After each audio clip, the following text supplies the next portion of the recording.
Okay, shalom, right, final part of a brilliant few lessons this. I am a shield for you. So this lesson we're going to be looking at the last of the numbers associated with this phrase taken out of Genesis 15:8. It's unbelievable stuff in this lesson, just as there has been in previous lessons. So we've got this verse. After these incidents, the word of the Lord came to Abraham in a vision saying, "Fear not, Abraham, I am your shield, your reward is exceedingly great." So we've talked about that whole concept of the reward. That's really important as well. Not fear not. This is a state that we've got to attain. We've got to attain complete control over our physicality to the point where we fear not. Altira. And there's a really beautiful, absolutely beautiful part of the Havdalah service. It's a really beautiful song that you sing at the end. Fear not my servant Yaakov, Al Tira Avdi Yaakov. It's absolutely brilliant, and it goes through all these different statements. It's an acronistic song, so it goes through all these different statements regarding aspects of the Tanakh and Torah referring to Yaakov. Okay, like for example, give truth to Yaakov, which is a really, really powerful meditation and shield in itself. So just to bear in mind the power of not fearing. We are not to fear. We've got to reach that state where we've got shalom and not fear. So Al Tire Avdi Yaakov, and in this case Al Tire Avram, because he is a shield for us. So we're getting something that's going to contribute to that, not fearing anything at all. We don't need to fear anything. There's work to do in this world. There's problems to overcome in this world. We shouldn't be in a state of fear as a result of them. We should be empowered to be able to manifest godliness in every situation that we've been given to manifest it. And you can't do that in a state of fear. You will be running from your shadow and from everything else in this world that intimidates you or scares you or takes you out of your comfort zone. So this is a powerful meditation. So bear that in mind when we're talking about I am your shield and all these lessons that have contributed to that whole notion of being a shield for you. And the knowledge that we've extracted from this particular statement that's given us some really powerful concepts to consider, but also put that in context. We are not to fear, and we've got to reach a place of Metatron, complete trust, and emunah, complete faith. So fear not, Al Tira Avram, fear not Avraham, Anochi Anochi Loch, I am your shield. So let's go see what we can empower ourselves with today to enable us to not fear, because you've got to understand we are living in a world where we're getting continually stimulated. We're getting continually stimulated by all manner of conflict. We are getting continually stimulated, all our nervous system, central nervous system, with things like caffeine, with the pressures of work, with the stresses of life. We're continually bombarded with the current news, the current affairs that we are having to confront in this world at this time, whether they're real or fabricated. It's all engineered one way to create fear. Because when people are afraid, they are you can control fearful people. They're not empowered. They don't realise their own power. So fear is something that bad shepherds use to control a flock. Good shepherds don't use fear. They use comfort. It's the concept of what we're in at this time. We will come across this I am your shield is related powerfully to the whole concept of the evil shepherds, the governing elites at this moment, who use every device in their hand to create confusion, conflict, to scatter the flock, to keep us separated, to fill us full of fear. And you've got to understand we need a remedy for this situation. We need a good shepherd, and we've got to be like good shepherds within and guide ourselves and those that we have some influence over in a good way that brings us to a place where we don't have fear, where we indeed are in a place where we are shielded from this evil because it creates a lot of problems, anxiety and stress, and then depression and trauma and shock. And these are horrible, powerful things that control your life. They control your mind. They literally control the way that you think. You've got to understand how your brain actually works. In a state of stress, it will not work properly. The power of reason does not kick in. When you are subject to stress hormones on your nervous system, stress hormones triggered by news and, outside influences, or even things like coffee. You've got to always, everything's got to be in moderation, and everything's got to be done in a healthy way. So I hope I haven't gone on too much, but I'm just trying to empower you. This is a very real world that we are living in, filled full of fear. Our nervous systems are wired up to respond to that reality that we are perceiving. And if we are responding to that with fear, we need to deactivate this in some way, and to be empowered with the knowledge that's going to help us to do that and take control back of our own central nervous system. Because if we aren't in control of our central nervous system, we're in control of nothing.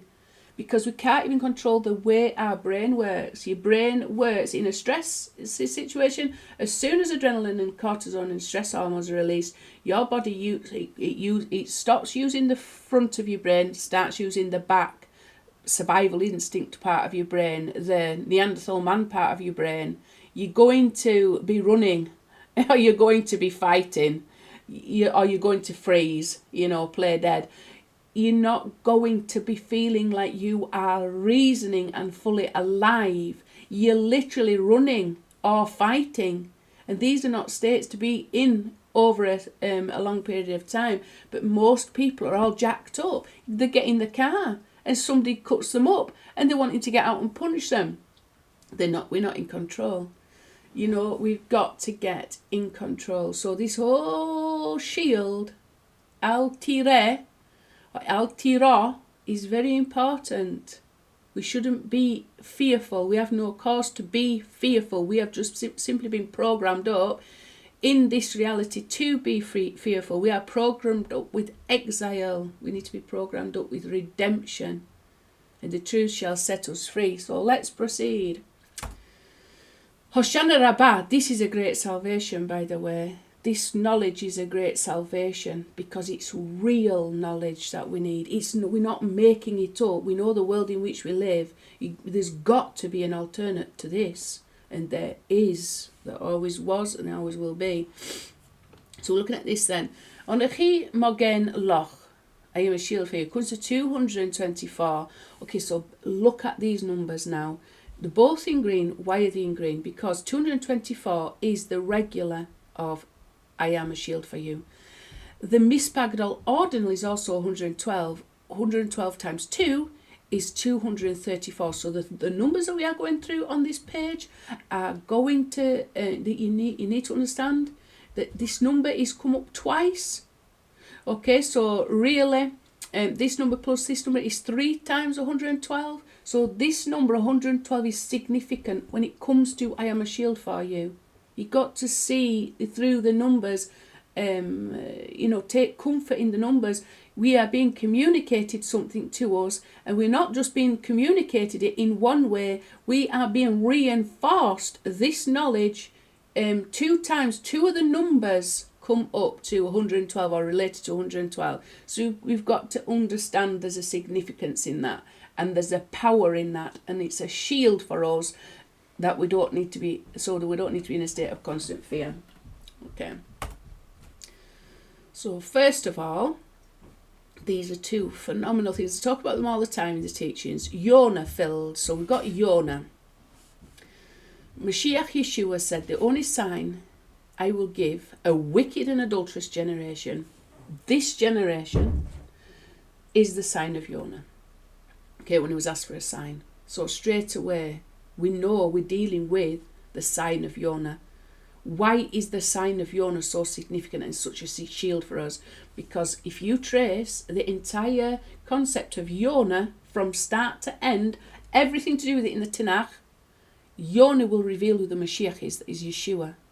The entire story of Yonah is the entire story of the descent of the soul, and the whole way in which everything is orchestrated to bring us to that end, that perfect end, And all the messages contained in the story of Yonah, you know, the fact that he had to go to Nineveh. Nineveh was a depraved place.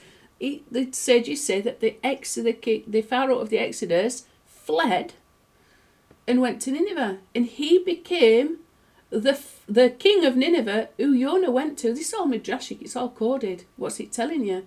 That the role of Moshiach Ben Yosef that is linked to the whole concept of Yonah is this: the Yonah is a sign of him. He's coming for these big evil shepherds also, because when the king bowed, when the king got his sackcloth and ashes on and humbled himself through fasting, he had the power to order the entire metropolis of Nineveh to do the same, and they did, even animals. And it said that the length of the city was 3 days' walk. You know, so we're talking about, at that time, a massive metropolis. It's equivalent to the biggest cities in the world here today. You put a king over that, and the king gets even the animals to bow. And you think about the level of depravity, why it would come into his mind that the animals need to bow. You've got to understand, we're talking about levels of redemption that include even the most evil and wicked aspects of humanity. That's the level of redemption we are talking about regarding Moshiach Ben Yosef. He's not just coming for the little fish amongst us. He's coming for the big fish. Okay, sorry about that. Right, okay, so he's coming for the big fish amongst us, and we have got to bear that in mind. It's a humbling reality. It's a humbling reality. You know, so, he's coming for these big kings, and if they don't repent, well, leave that into YHWH's hands. But there's other clear indications that indicate this. I've pointed it out in previous teaching. I'm not going to go through it in today's teaching because I've got too much to get through. But the entire story of Yonah, going into the belly of the bottom of the ship, it symbolises the human body, the soul descending into the human body. We have descended into this exile to do a work, just as Yonah was doing a work. We are here on a mission. We are not here to have a party and get out of this whole experience as much as we can. We are here on a mission. Our soul is here on a mission, not a holiday. And as much as we would like to flee from that mission, God has a funny way of bringing us back on track. So all these things, and the fact that he went into the whale symbolises death. Okay, and then there's the whole concept of the resurrection of the dead. There's a beautiful commentary, Vilna Gaon's commentary on the whole book of Yonah. It's absolutely incredible. It's all secret mystical levels of teaching, very, very Kabbalistic, pointing to the whole concept of Moshiach Ben Yosef. And the concept of Yonah is found everywhere. Everywhere there's a revelation of Moshiach Ben Yosef in the Torah, there's a revelation of Yonah. The two are absolutely one. And not forgetting that Yonah is dove.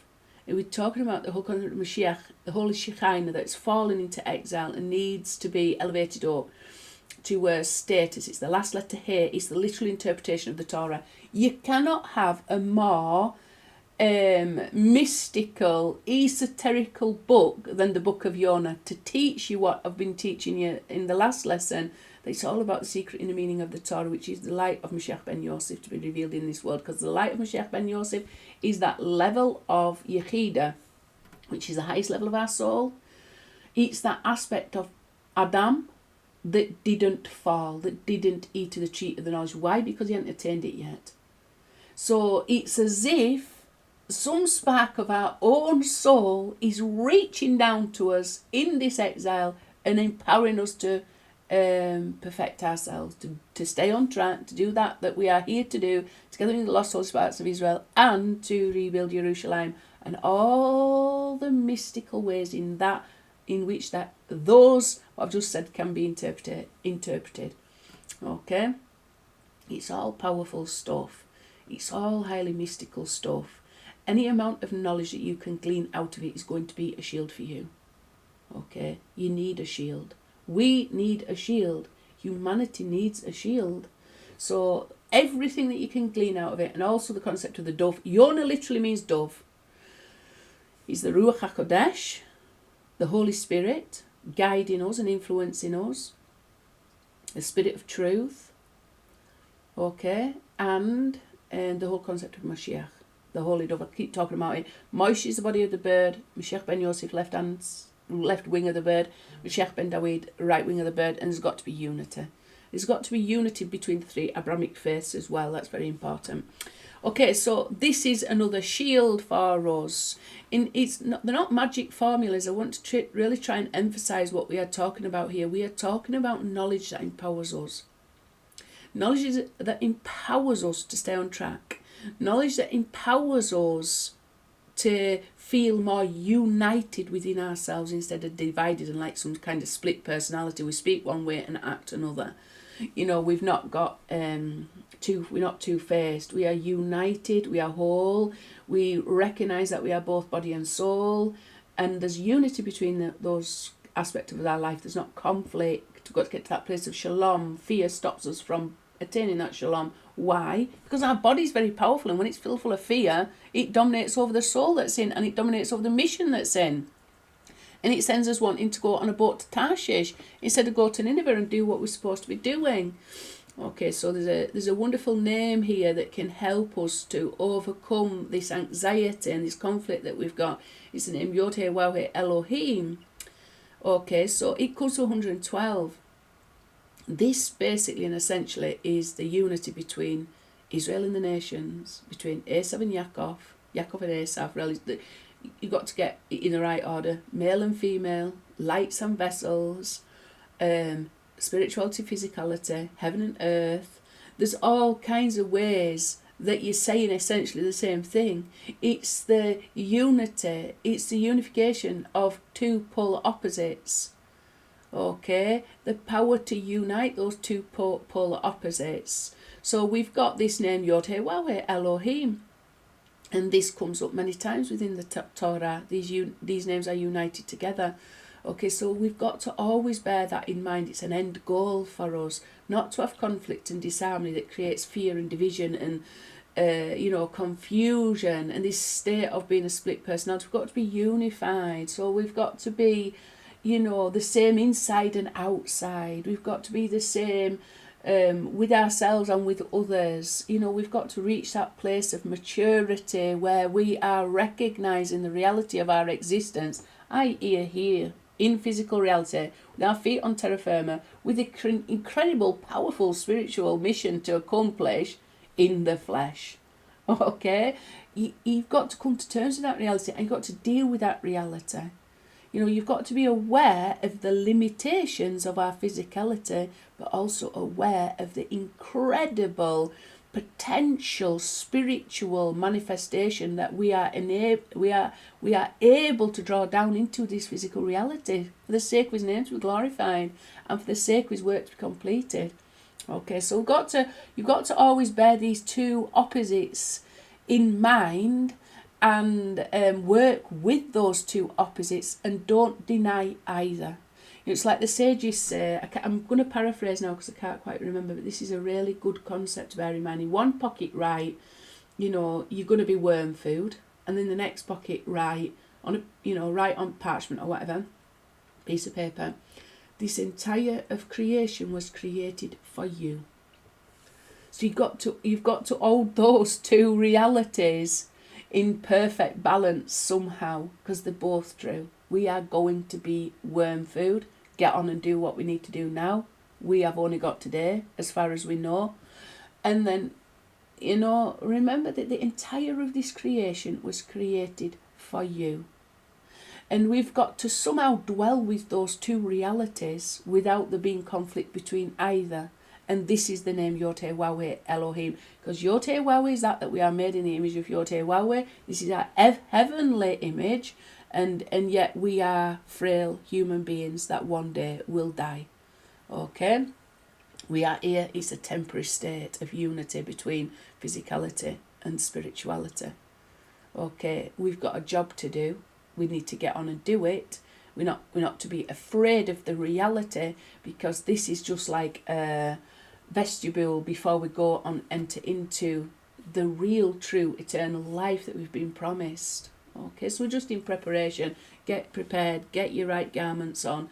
You know, there's something that is more and beyond this reality. This is a door, okay, but we've got to get ourselves prepared before we enter in.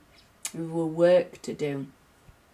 And not only that, you know, at some point we will be brought back into this physical reality, but in a much more elevated physical state. And I talked about that also. That's our final reward, isn't it? How we will be elevated to physical perfection. And Pharaoh was dreaming, and behold, he was standing by the Nile. Okay, so very significant. 224. It's 4 times Teshuvah. So here we've got the concept of Teshuvah, the return of the letter He. This goes back to what we were saying in last lesson, how we've got to fill up with the secret inner meaning of the Torah, the literal meaning of the Torah.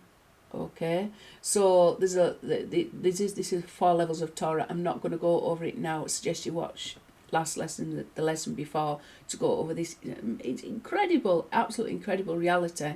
But the ordinal of Teshuvah is 56, and it's also the ordinal of I'm not going to go there, but it's the ordinal of the initial letters of the phrase who has ascended into heaven and descended. So this again is linked to the concept of Yonah and the concept of Moshiach Ben Yosef, who went up into heaven and then descended into exile with us and is empowering us. And this is the Yechida, that perfect aspect of humanity's collective soul, that power that is to unite all humanity together as one, that never fell, because it was never part of Adam when he ate from the tree of the knowledge of good and evil. So it's that transcends duality. It's that part of our soul that's aware of oneness and unity for all things. And it's that desires for that unity and oneness and perfection to be revealed. That aspect of humanity that is still perfect, that never fell, that never suffered the consequences of that fall. And some part of that is within us, within this descent into exile, pushing us to complete that task.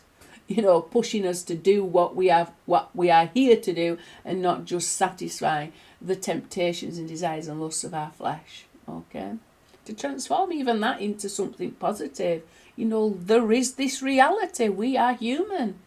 You know, and by being human, we have an opportunity to also manifest our humanity and unite that to absolutely wonderful, supernal, spiritual concepts and levels of awareness and consciousness that create unity. You know, unify the name YHWH.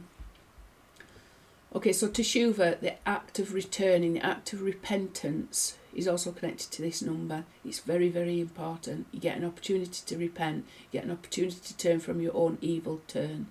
You know, you get an opportunity to deal with something better than you've ever dealt with it before. Do it.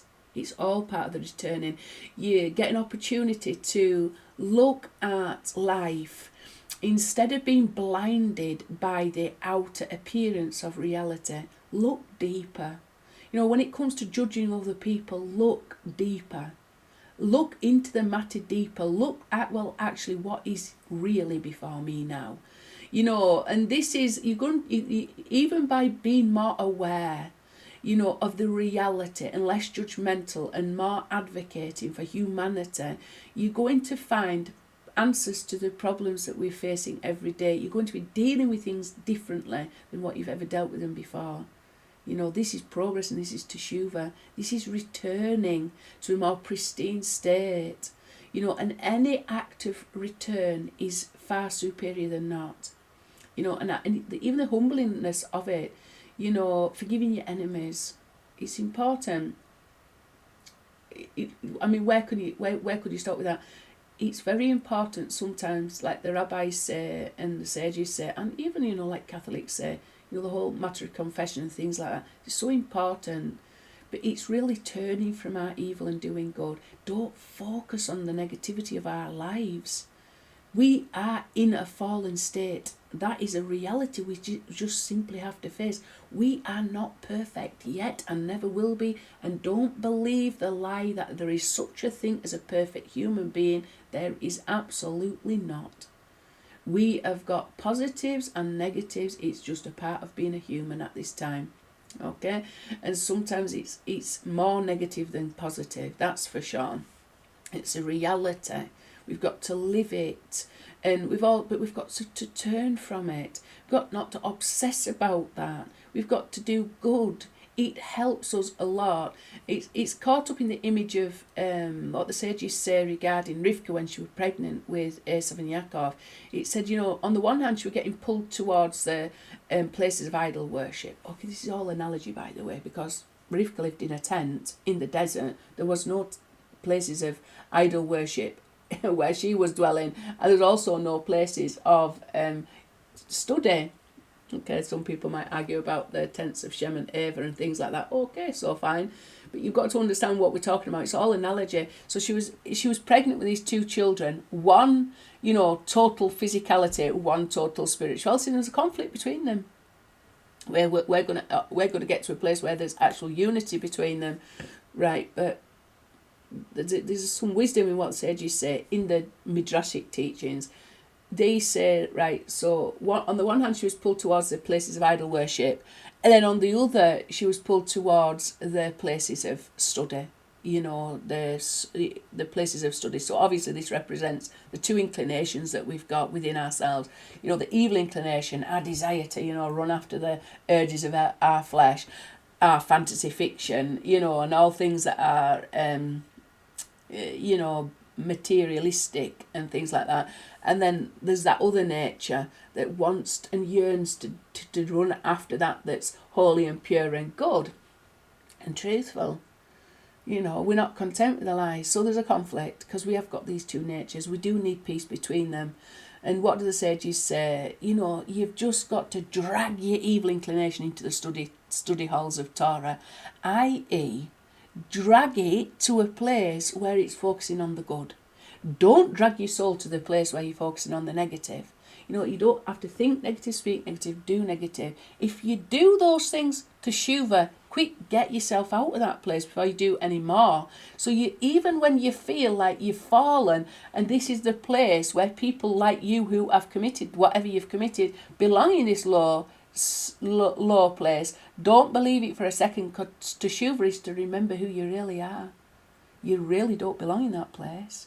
You really have within you a power to overcome your lower nature and subdue it to the side of holy, and for your good inclination to dominate over your evil as opposed to evil dominate over the good. And the only way to do that is simply turn from evil, like it says in Psalm 34, turn from evil and do good. So that might mean just pick up your Tehillim book, just get down on your hands and knees, throw yourself down on your face, whatever. Teshuvah, you're turning from that evil. You even like la la la la la la, I'm not going to think about it anymore, because it can consume you. Thinking about evil, you can end up doing more evil. Give to charity. It spares us from death. You can do any amount of good things. Just keep doing good and stop doing evil. Turn from that and do good. Smile at your enemies even. Just do something powerful and good. Teshuvah here. But it also means, like I've said before, it means the return of the letter here to a former fallen status. So even things like learning the inner secrets of the Torah to empower you against this battle that we all face between our good inclinations and our bad inclinations, this is going to help you to return to who you really are. And for you to remember who you really are. So the secret and meanings of the Torah are there to empower you and be a shield for you, and to remember for you to get out of this rut and get out of this low place to which you've fallen, and get yourself back on track to the task that you're supposed to be doing whilst you are here in this body for this very short period of time. Okay? Because the enemy said, I will pursue, I will overtake, I will share my beauty. Right, in here is a massive, massive, massive concept. Okay, so straight away, you've got the 224, so massive, massive concept, like I say, all linked up to this. I wasn't actually going to show you what this is linked to, but this is a big concept, right? I suppose I should really drill down in it, because when it comes to not being afraid and I am a shield for you, you need to know the absolute depth of teaching that is hidden in this particular statement, because it is very, very important. There's some concepts that we really need to have clarity on this matter. The concept of the alef is one of them. And as you can see here, every single letter is the letter alef. Okay? So, Omar Oyev, Erdof Oshig, Chalek, and then it's Shalal. Okay, but the 5 initial letters of this phrase, which is taken from the Song of the Sea, contains 5 alefs, and it's all negative stuff. Yet the alef represents Alufo Shel Olam. He's the master of the universe. Okay, so why? Why is that then? This. And it's really telling us that YHWH is hidden in absolutely everything. You see all these enemies that you are facing? See all the Yetzirah pursuing you? Even your own body? You know, you can become your own enemy at times, dragging you into places where you don't really want to go, bringing you to places of fear and anxiety and doubt and all kinds of negative emotions and stuff like that, jealousy, disappointment, frustration, confusion. Your enemy is what is the letter alef, but in this statement, it's showing us that letter alef is just like a mask. You have to wrestle with it to yield the hidden light within it. You have to reveal from the enemies that you are facing on a daily basis the truth that is hidden in it, the light that's hidden in that darkness, the truth that's hidden in that lie, the shalom that's hidden in that chaos. This is our work to do. We've talked about it a lot. Okay, again, how's that related to the concept of Moshiach Ben Yosef? Because here you've got, if you add up the ordinal value of this and the Mispar Gadol ordinal value of it, it comes to 439, which is exactly the same as the regular and ordinal of Yeshua. Okay, so we know this is exactly the concept of Moshiach Ben Yosef. The light of Moshiach Ben Yosef, that perfect aspect of our soul that represents the name of YHWH and is completely at one with the name of YHWH. The concept of the Moshiach Ben Yosef, is in this exile with us in a very hidden state. Okay? Doing a very important task to bring us to that place of perfection. It's all done in a very, very hidden way. Okay, I have gone through this concept many times. It's also related to the way that this whole world is run at this time is based on the letter alef. Okay? And it's run by angels. What you could class as super meta angels. Forget what you know about what an angel is. We are talking about the powers that run this entire world, this creation in which we live, this physicality, and the whole way that the will of YHWH to perfect all of creation manifests. The whole power of that manifestation is based on a letter alef. There's 3 main aspects to that are represented by 3 major phenomena. Okay, I'm going to show you something so you understand what I'm talking about. Okay, so at this time when we're in a fallen state, we what is called trapped in duality, where we can perceive good and evil. Okay, we've got to get to a place where we unite, where we ourselves have reached a level of perfection where we have become messianic in our consciousness rather than metatronic in our consciousness. Okay, metatronic states of consciousness are all to do with the tree of knowledge of good and evil. Messianic states of consciousness do with the tree of life. One reveals the name of YHWH and one reveals and conceals. So there's a difference. There's a duality. You've got to understand we've got to get out of that system of operation and into a better system of operation where we know there's only YHWH and nothing else beside him. And we're in a progress of maturation to get us there. Okay, so I've gone through this before. This is going back to the alef. Remember the alef at the beginning of all those words?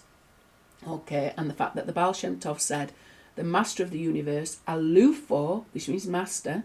The master of the universe is hidden in the alef. Okay, so we've got, when you're talking about something like YHWH, we're talking about pure spirituality. There's nothing physical about YHWH. There's nothing physical about God. It's pure spirituality. Okay, but he desires to manifest his will in physical reality, and his will is to perfect us so that we will be able to receive a revelation of his what's called oneness, complete, an aspect of his essence, his perfect essence. Okay, so how does he get from pure spirituality into physicality? How does he manifest pure spirituality in physicality? It's through what's called a big serpent. Okay, our souls descended from pure soul into a mixture of physicality and soul via a big serpent. Okay, it's all coded messages. It's just the way things are run. The entire chain of descent from pure spirituality down to the thickest, grossest materiality in existence is, the code name for that is a big serpent. Okay, we've got to turn that serpent gadol into a big alef gadol that represents the Moshiach. Okay, and we've got to ascend. So the descent from our soul, from where we came, our heavenly realm, down into physicality, is via a serpent. We ascend back up via a ladder. Okay, we ascend back up via a ladder. We came back down a snake. We go back up a ladder. Okay, excuse me. So the whole matrix, if you like, the whole way this whole world and creation is run, is based at this time on Metatronic consciousness. It's based on knowledge consciousness. And there's three main aspects to that represent the alef. You've got this concept here. If you know anything about Metatron and all the coded messages regarding the concept of Metatron, this meta archangel that's running the show, if you know anything all about it, you'll understand what I'm saying. If you don't, you might be a little bit unaware. So just think of it in terms of a big snake, but sometimes that snake can appear as a rod to help us. And that's why in this world at that time, sometimes good is revealed and sometimes bad is revealed, because the system is sometimes, when we do good things happen. When we do bad things happen. It's run on a reward punishment basis. The vast majority of it. It doesn't always run like that, because sometimes the wicked people prosper and the righteous people suffer, and this is what confuses people. It also allows you to have free choice, because it's not straightforward how this whole world works, but there's something of a reward and punishment involved. Okay, so who's running that whole show then? The YHWH has got this big serpent. It's called Metatron. It's something of an alef. Okay, and this is all coded messages. It's not literally an alef. It's not literally a serpent. It's not literally a rod. It's talking about massive spiritual phenomena that are holding up the entire of creation, that YHWH designed to hold up the entire of creation for a time when man, who should be running the entire of creation, is in a fallen state and not able to, is in an immature state. He has descended and he has not yet ascended up to the level where he can take over and run the show as the king over kings for the king over the kings of kings. Okay, so he's got a regent there instead. The regent is an alef that's a little bit like this. And this is all reading in between the lines. It's got different aspects to the alef. Let's have a look. You've got the oneness hidden. So the absolute perfection, the essence of YHWH is hidden in this world with tree of knowledge consciousness. The oneness, the absolute sovereignty, and we have got duality instead. So that's good, that's bad, and things like that. So it's evil, it's in exile, it's a little alef. Okay? In it's based on time and space. So space and time. So we've got Metatron. It's all in there is a set time to rectifying. From the fall of Adam to his final elevation back up, there's a set time period. It's called 6,000 years. But then after that, there's an intermediate time, which is the class as a Shabbat, the 7th millennium, and then after that there's the final reward, okay, the 8th millennium, where we transcended back to pure spirituality. the 7th day is we perfected physicality. 8th day is totally and utterly gone back to spirituality, pure spirituality. It never manifests in physical reality. The 8th day never manifests in physical reality. Its physical reality is set on a 7 millennium cycle. Okay, so the 6 days where we are to work and toil in order to reveal the truth is what's called Metatron. It's the whole way these 6,000 years are run. The 7th day is called Mitatron, and the 8th day is called Leviathan. Okay, and these are related. We have that at this time. So we have, if we do good things happen. If we do bad, we get beaten. Okay, and we can feel like we're descending. The actual state that we're trying to get back to is what's called the tree of life, where there's unity and not division, where there's oneness revealed and not duality.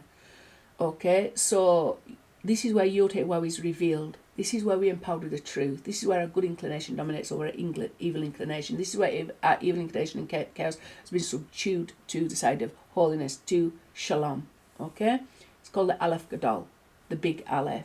It's messianic levels of consciousness, expanded levels of consciousness, where we are not dominated by our reptilian brain. That's what it's called psychologically. Your reptilian brain, your fight and flight mode, you're traumatized, whatever it is, it puts you in a state of exile. It stops you interpreting reality with any measure of truth, and it stops you reasoning. Your power of reasoning is gone. Okay. You need this messianic liberation from all that exile, from those immature ways of thinking, from immature levels of consciousness that bring about, feelings of elitism and division. And that's represented by the alef, that's represented by the concept of Moshiach. That's basically the holy. This is the back side of this, which is the front side. You can't have one without the other. You can't get to maturity without first being immature. You can't become an adult without first being a baby.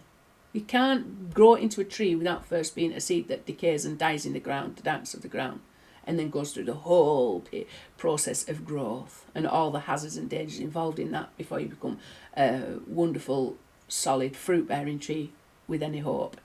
Okay? So you can't have one without the other. There is no... there is no alef without the serpent.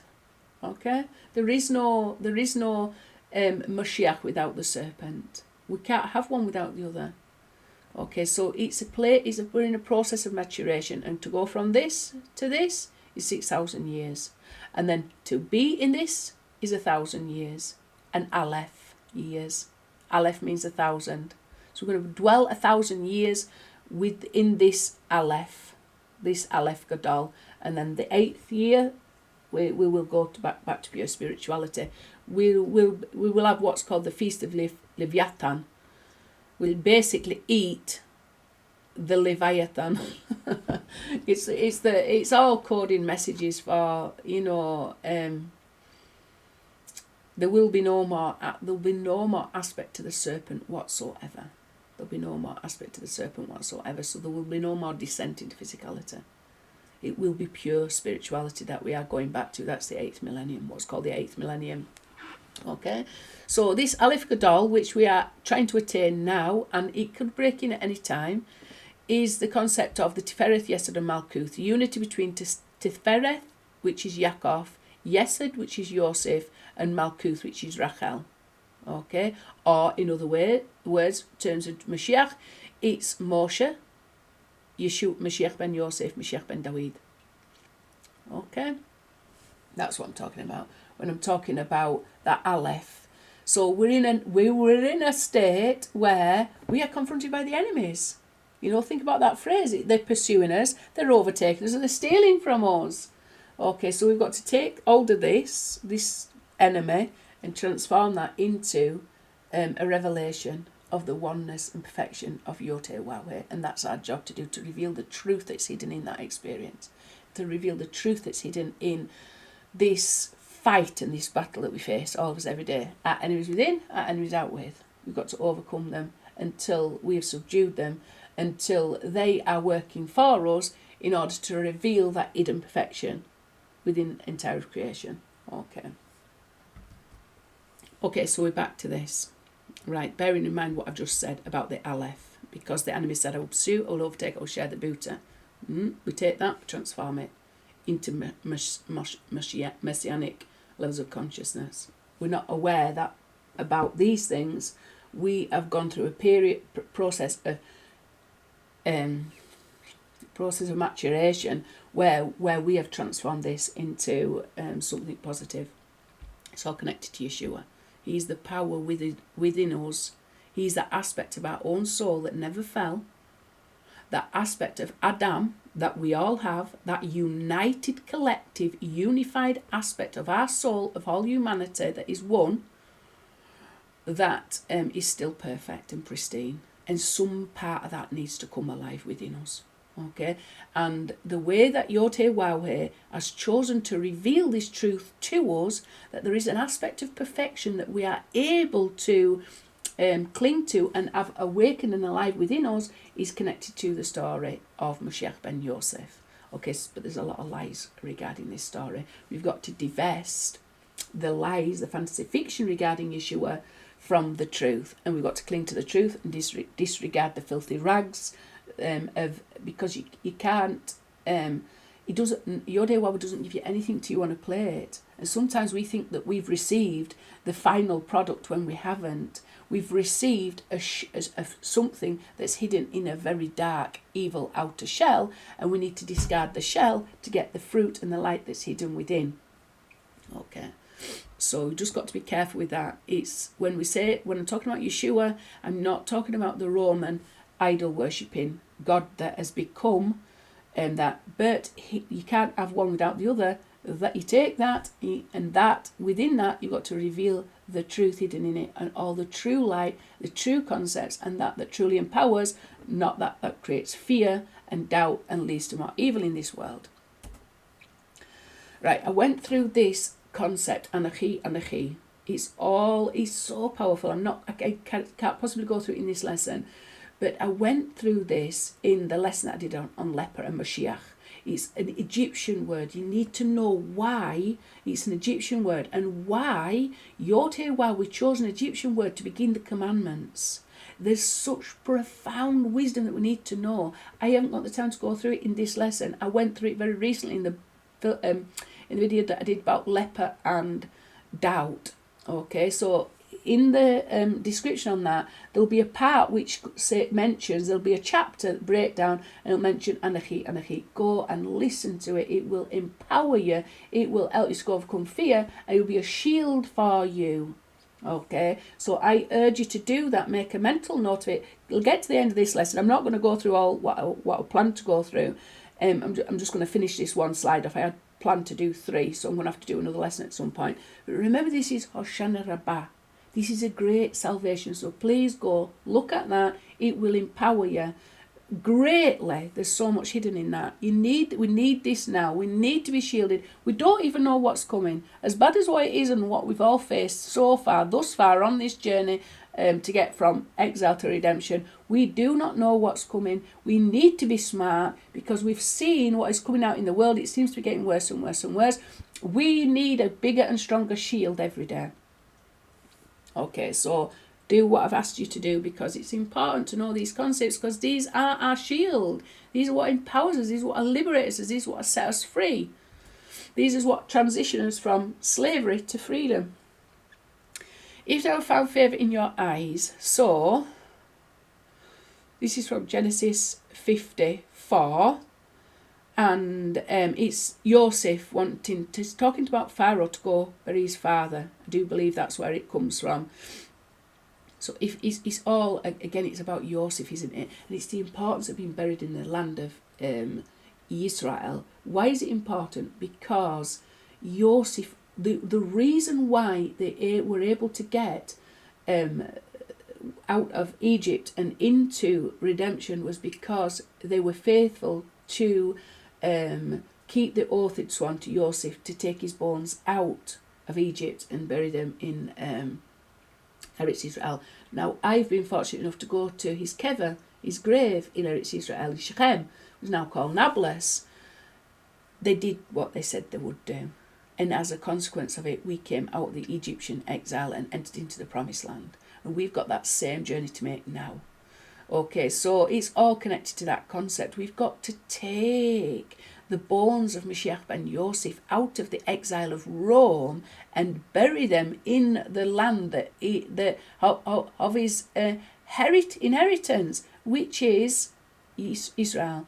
We've got to root the concept of Moshiach Ben Yosef back home to his Hebrew roots. Okay? There's all kinds of things you can read into that. For example, the promise to Yosef that he's given one extra portion, Shechem Achad, an extra portion is given and allotted to Yosef, okay, above his brothers, and that's the place where he's buried, okay. So when it comes to the pure language, and it says that we will all be in one accord, the pure language is referring to Hebrew. It's not just the Hebrew language, it's the Hebraic mindset that comes as a result of understanding the Hebrew language, okay, including these numbers, because this is part of the Hebrew language. The Hebrew language is not just a font. There's an underlying numerical reality in this language. Okay, just as we see in the physics, we've got physical reality and then we've got the underlying laws of that reality are numerical. Okay, so this can help us to understand Hebrew. It can, it can join a lot of dots up that are normally hidden, right? So the pure language, when it says, and we'll be united in one accord, I'm saying it from memory now, so I can't actually quote it verbatim, but it uses the exact same word to describe the portion given to Yosef and all of humanity being, given one pure language, and that unites us. That language is truth, by the way. The pure language is synonymous with the concept of truth. The numbers tell you that. Okay, and I've done that many times. If you look at the numbers, I think it's the regular and ordinal of either Ha'emeth, We'emeth, or Emeth. I can't quite remember offhand, but it's all related to truth. It's absolutely 100% related to the concept of the truth, as opposed to fantasy and fiction and lies. Okay, so we can see there's a powerful connection between this whole concept, and then we can see, because it's related to the bones of Yosef ultimately, even though he's talking about his father's bones, he understands when his father gives him the message, don't bury me here, bury me in Eretz Israel. And I've been to the cave of Machpelah, and I've stood at the cave of Yaakov. It's the most beautiful. Honestly, sometimes I go there in my mind, because it was such a beautiful, beautiful, beautiful experience for me. I've been a few times, I don't know, maybe 5 times or 5 visits, I can't even remember now, but I know I've been more than once. And I've driven down there and then up, and I've also driven to you can go through Hebron, drive through. It's heavily, heavily guarded by officers and everything like that. It's really run down, but you can get through Hebron, and then go up through the main marketplace that's now been closed because there's so much terrorist activity and one thing and another. So it's all shuttered up, these big green shutters, and loads and loads and loads of IDF soldiers are stationed there, because there's a lot of hostility. There's only a few Jews, but a lot of Arabs, and there's a lot of conflict at that place. But you can drive up through there, bearing in mind what I said, there's the soldiers all the way up, and you could go to the cave of Ruth and Yishai. So Ruth and Yishai are buried in Hebron as well. So I've been there as well as the cave of Machpelah. Really, really, very, very beautiful, beautiful experience. I love the cave of Machpelah. I want to go again soon. But, when I went there, I went to see Yaakov. So obviously Yosef has been, this is the point where Yosef's reminded that he's not got to stay in Egypt, even though he's had to dress up like Pharaoh. And in order for a salvation to occur for the entire of the children of Israel, ultimately, he also knows he needs to get himself out of this place. He knows that he's not going to be able to ask Pharaoh for him to be buried in Eretz Israel with his father in cave of Machpelah. He knows that. He knows that he will have to stay in Egypt for a certain allotted amount of time, but he knows that he needs to leave also. When that time is up, and when the children of Israel go, he needs to be going with them. And it says that in the merit of the coffin of Yosef, the sea split. The sea split where we get this song from. okay, in the merit of Yosef and what he did in exile to protect the children of Israel, to bring them to that day where ultimately they would be redeemed from that place of exile, from that place of spiritual and psychological maturity. And this is where Yeshua, the truth about Yeshua, has to kick in, the bones and essence of Yeshua, divested of all the Pharaonic or Roman garb, and just his Hebrew bones must speak to us, and the fact that he needs to be buried in the context to which he was born. We celebrate the death, and we've created out of Moshiach Ben Yosef this idol. Basically, it's become like an idol. I'm not going to accuse the Christians of being idol worshippers. No, I'm not. But there's something there that's wrong and erroneous. He's been removed from the context into which he was born, and his bones have been used for something else. They're dressed up and garbed up in something else, and the whole mystery of his death is not even understood and known. The true salvation has not even been realised. We've just got this fruit still in its shell. The light within has not come to full maturity, and we've got to get ourselves to that place. So this is all about that as well. It's all about that process. Right, let's get out now. It's time to go. We need to get the bones. So we need to steal all these things back from Rome, just like they had to. And there was magic tricks.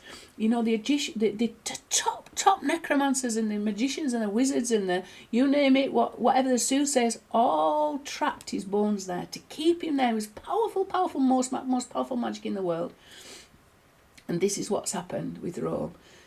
Why do you think we're dealing with the problems we're dealing with from all these images that we've now got that have caused so much pain and disaster in the world when they should have brought salvation? It's because some magic force is holding them there. The only authority that we have got over all this is the name and revelation of the name of YHWH. The truth shall set us free from all these lies. All these, and that's what we need. We need to take out the truth that is hidden in all these lies. Okay? In all this Roman exile, Greco-Roman mindset, we've got to take all that and bring it into an Hebraic perspective, an Hebraic mindset in truth. It's a process, and it's not easy to divest it fully. This story has gone on for so long in error.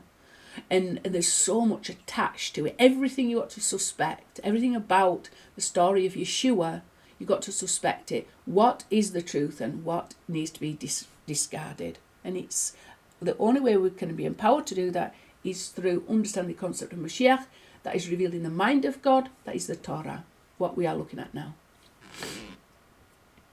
I apologise for having a cold. I'm doing my best. Right. So if no way I found favour in your eyes, it's all related to that what I've just said. Look at this number. I haven't got time, but 191 is the four names of the Moshiach that is in the ordinal of the four names of Moshiach that's in the Talmud that spell out Moshiach, and I've talked about that even in the lesson that I told you to go have a look at Anochi Anochi, the leper and Dow. It's the four names that spell out, the initial letters of which spell out Moshiach. Menachem, Chanina, Yinon, Shiloh. Okay, not in that order. Menachem, Shiloh, Yinon, Chanina. The ordinal of that comes to 191. Okay, so we can see that that's connected here. And it's also connected to the curse. Yimach Shemo Wizikro, may his name be erased in his memory. The additional letters of that spell Yeshu, the derogatory way where at this time within rabbinical Judaism, although it was the will of YHWH, the Moshiach Ben Yosef is known as Yeshu. Okay, 1084. Some great gematria, even with this number that I'm going to pull up. It's Enod Milvador. It is the regular of Enod Milvador plus the Mispar Gadol of Enod Milvador. There is nothing beside him. There is nothing beside him. You see these enemies? It's him in disguise. There's nothing beside him. Moshiach Ben Yosef is the leper king, the one suffering servant with us. He doesn't appear very clean. He appears filthy and he's clean. Tahor, who? He's clean. This is his clean field. Comes to 184. We went, look at this. I even forgot that this was here. You know, when I was saying about the three aspects to the great serpent: the head, the body, and the tail. Okay, so Metatron, the head; the body, Mitatron; the tail, Leviathan, and that's what conceals the concept of the Moshiach that causes the unity. So if you add these up, let me have a look what we're dealing with now. So if you add these up, that's the regular 1,134. If you add to that 216, which is the ordinal of those, and also the square ordinal of them, come to 4,336, which is 4,184. Why is 1,084? Why is that important? It's linked to all these.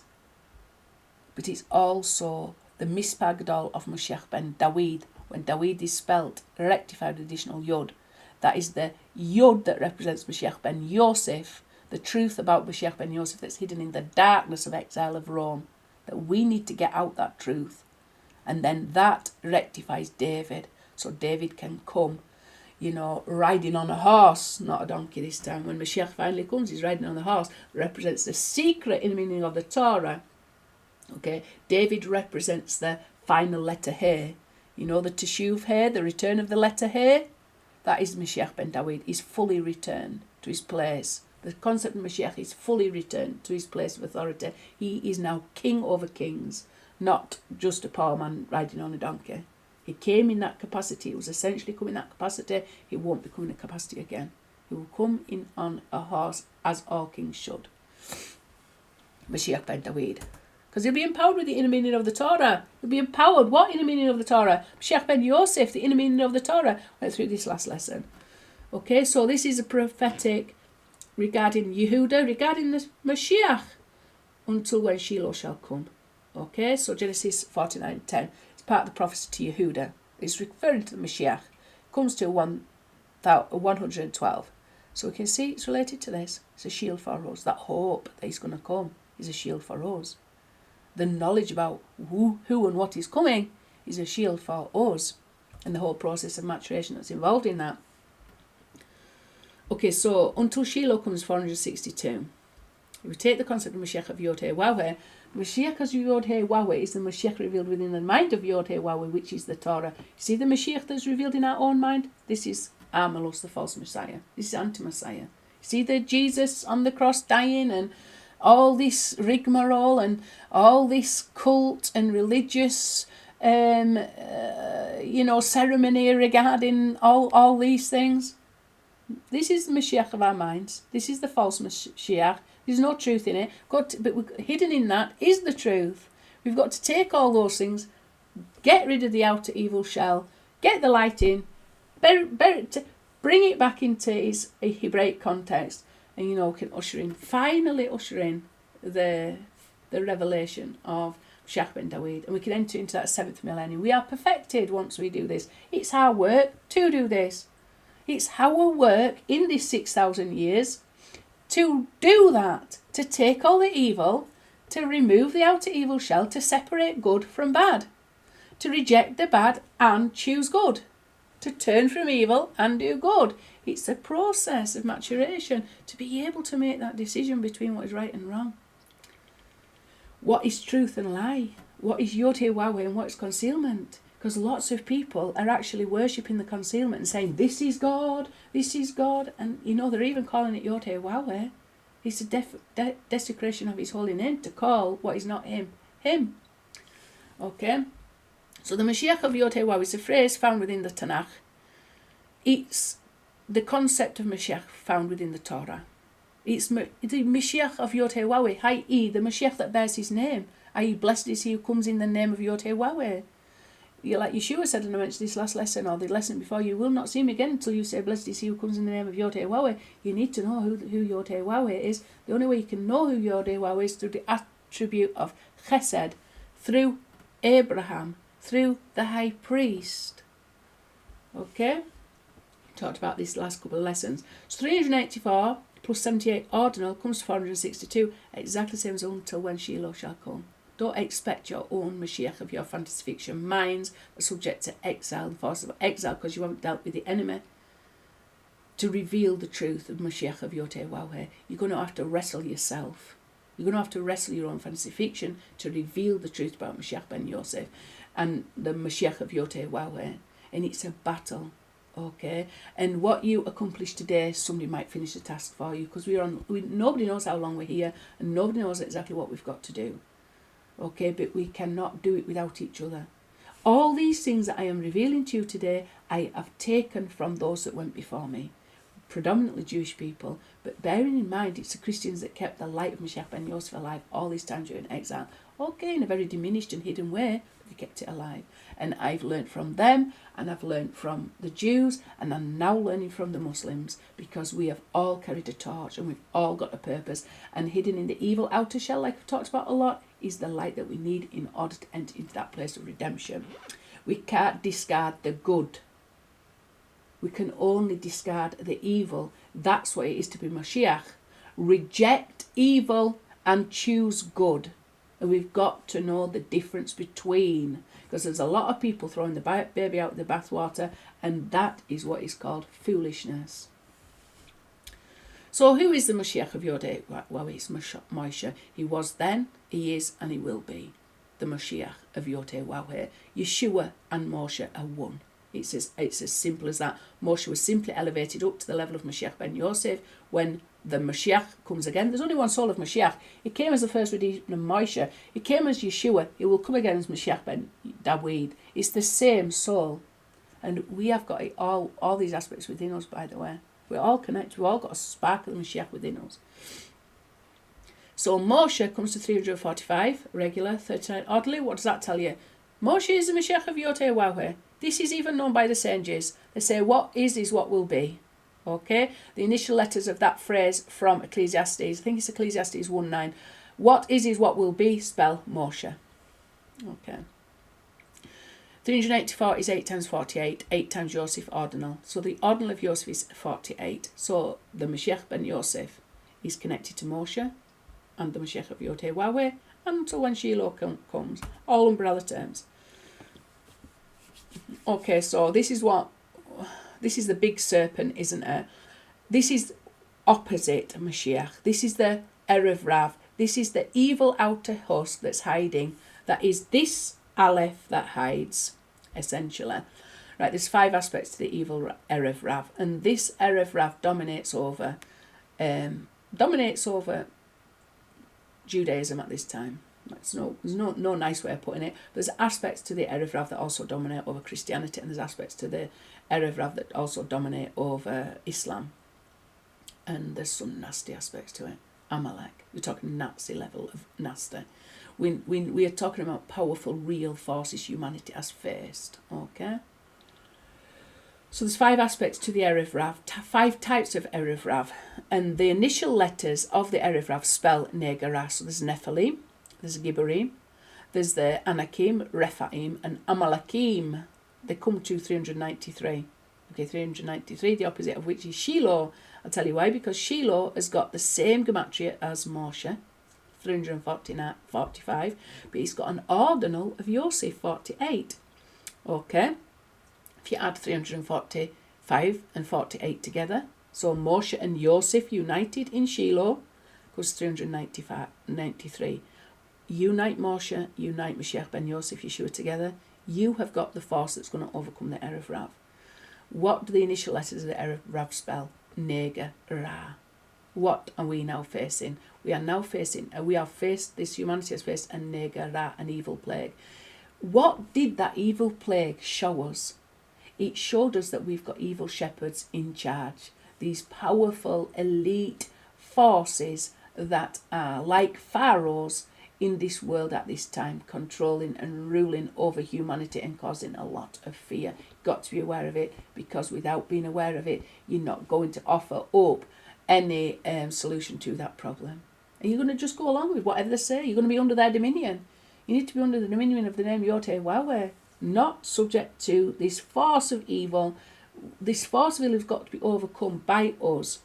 So obviously, this is not only opposite Shiloh, the concept, another umbrella term for Moshiach, that's the unity between Moshe and Yeshua. It's also connected to the concept of Moshiach of YHWH, And these are obviously the force that's needed to overcome this. We need to know what the Moshiach of YHWH is revealed in the Torah. We need to divest all the concept of Moshiach from the fantasy and fiction to which he's descended, i.e. the fantasy and fiction of Moshiach found in Judaism at this time that's controlled by Erev Rav. The fantasy and fiction of Moshiach that is contained within Christianity that's controlled by Edomite mentality. And the fantasy and fiction of Moshiach that's contained within as Islam is subject to Yishmaelite Clipper evil. We've got to overcome them all to reveal the truth of the Moshiach of YHWH as revealed in the Torah. YHWH, our God, is a jealous God.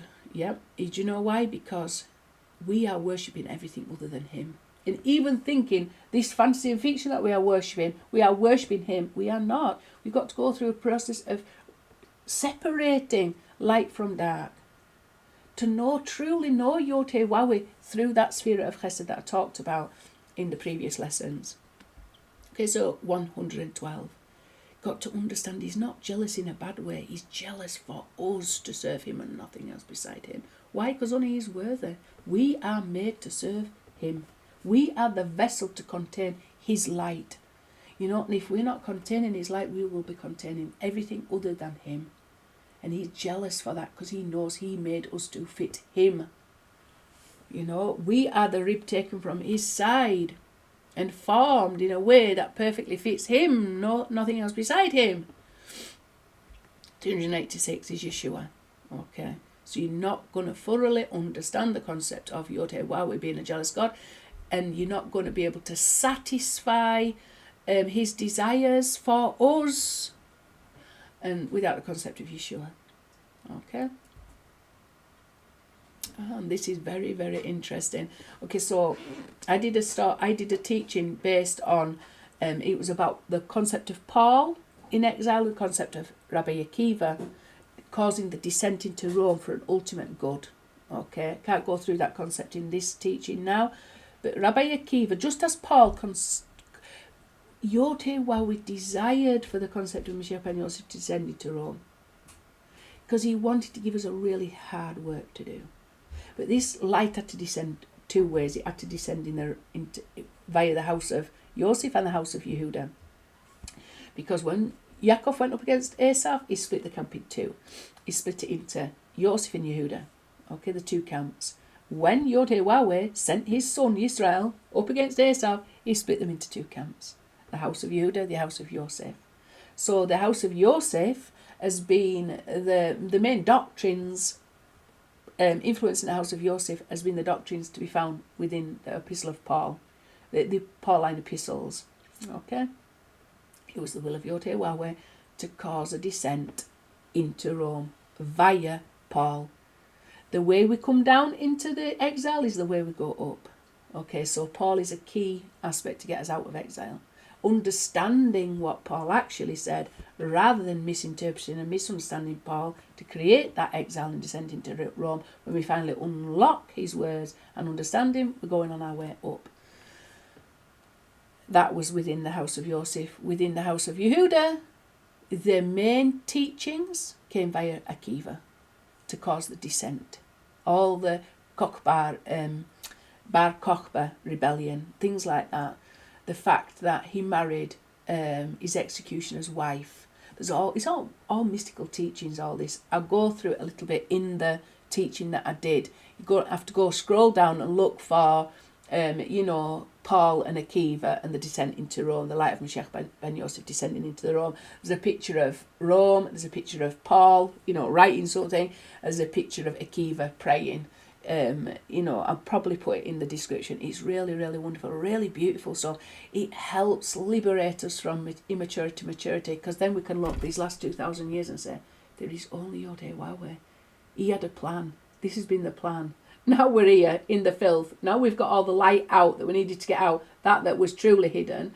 I mean, the truth regarding Moshiach Ben Yosef, let's get ourselves out of here. Let's climb this ladder that we descended down into. We slid down the snake. Let's go back up the ladder. So the way we came in is the way we go out.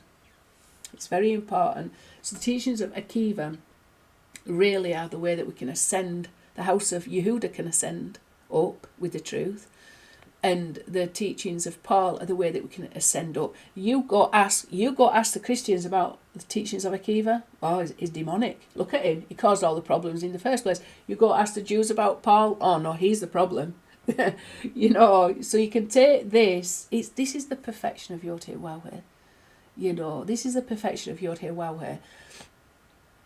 It can transform that is the opposite into it, that conceals into that reveals. And this is going back to this part here, because the enemy said, I will pursue, I will overtake, and I will share the booty. And this in itself being a way that we can take this alef that hides and transform it into an alef that reveals, to reveal that there's only one true master of the universe. It's not a serpent gadol, it's not a big snake. It's simply just YHWH. It's not even ultimately the Moshiach. You know, that's just another necessary means to an end. There's really only YHWH, nothing else beside him. You just need to look beyond all these concepts to see what the truth is. There's just this master orchestrator of utter and absolute perfection and oneness. And when you see it, you can't unsee it. Okay, and I'm going to leave it at that, because I've talked too much again about these things, but these are really important things. This is Hoshana Rabbah for somebody. You know, this is a great salvation, and this is a great, revelation of Moshiach. Even within this, there's a great revelation of Moshiach that brings about a salvation for our souls from those places of exile, from those places of fear, into places of freedom and liberty and love and joy. And it's all glorious. Okay, with that, I will say shalom. Please.